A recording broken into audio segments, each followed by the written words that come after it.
everybody. Welcome back. As you can tell by our in-house monitors, our first two players have been eliminated, Thomas Koch and Justin Van Osdale. Thomas, I'll start with you. You were playing pretty strong there in the beginning, and then what happened?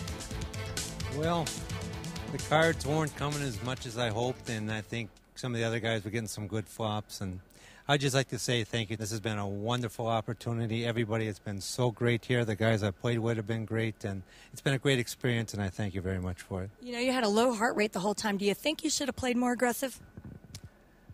Well, looking back, that's how I went out. I was trying to play a little aggressive there and steal the blind. If I wouldn't have run into those pair of tens, I'd still be sitting there. All right, well, thank you for playing tonight, and thank your son who's serving in the Air Force. Justin, what happened there? I know you flopped two pair. What happened on the turn? Well, I mistakenly tried to slow play to get a couple more chips out of him, but obviously the 4-outer hit, and I figured it wouldn't have helped him, but obviously it did, so.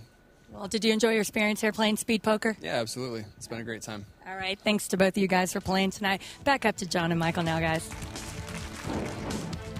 We started with 6 players. We have melted down to 4, and Brian Flanagan out in front with 114,000 in chips. Looking in, feeling good right now. 12,000 chip lead for Martin.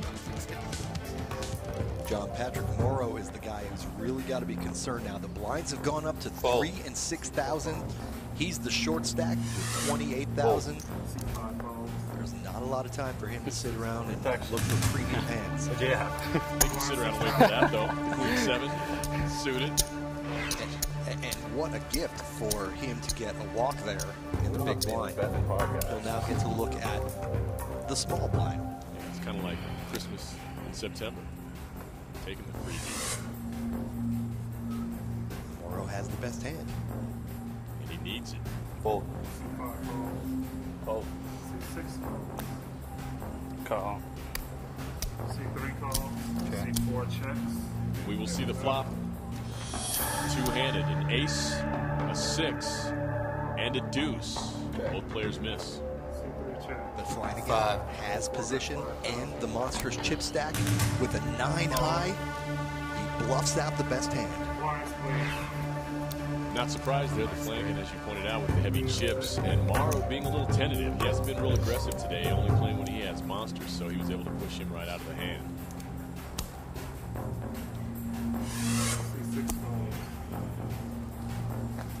Four-handed, any ace is normally a very strong starter. Even with that 4 kicker, and Copeland will collect the blinds.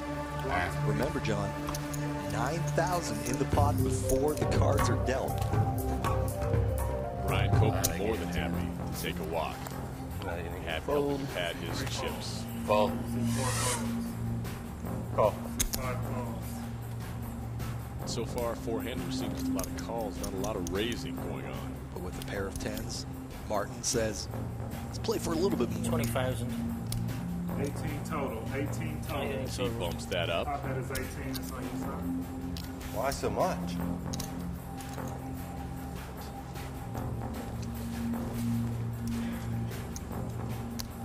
Fold. I can't be letting you say goodbye. Copeland considered it, but let that one go as Martin takes it with his pair of tens. Now here's a closer look at just how this entire tournament works.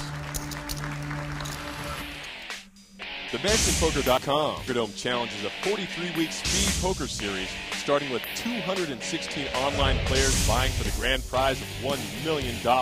There's sure to be tons of action and piles of cash to be won along the way. The series consists of 6 7-week qualifying tournaments. Each tournament is made up of 6 qualifying matches. Those 6 qualifying match winners receive a prize of $25,000 and a seat at a $1 million qualifying table. Every 7th week, the $1 million qualifying table is held with those 6 match winners.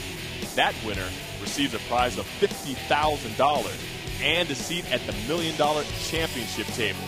Finally, in March 2007, in our 43rd and final week, our 6 qualifying tournament winners will play speed poker for $1 million right here in the Pokerdome.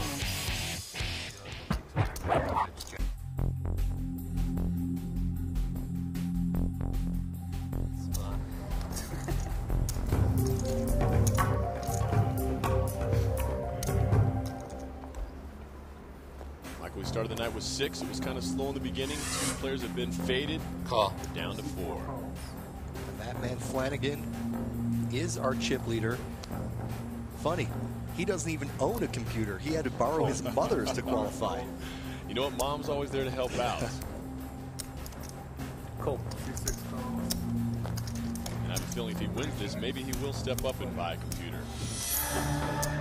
Modern era. A 4, an 8, and a deuce on the flop. Both Morrow and Flanagan have spiked middle pair, but Martin has top pair.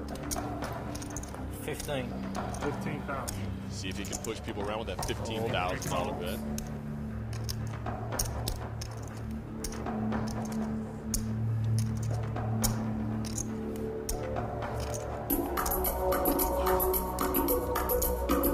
Time extension asked for. Yes. Flanagan is going to have an extra 30 seconds to think about the situation. First one we've seen used tonight. Everybody has one. And John, this is a very interesting time for a player to use his time extension. It's really not that big of a pot in the grand scheme of things, and it's not that big of a hand that Flanagan has. But obviously he felt he needed some more time to consider his next move. And he Call. better start making a move. And he does call. And that call there, I think, is going to scare Martin. Remember, he has top pair, but it's only with a 5 kicker. And look, a flush card comes out there. Exactly. I think Flanagan must bet here. That opens the door for 20. him to 20,000. put some pressure on and act like he caught what he needed on the flush. Again, an act. Look at Flanagan's heart rate. That Bluff is, it. yeah. And look at the hard jump. But more than likely working, and it does. Martin left the door open for a bluff, and Flanagan will pull it down. And I'm sure he'll take a deep breath right now and let his heart settle down as he rakes another big pot and continue as the leader. This is the MansionPoker.com Poker Don't Challenge.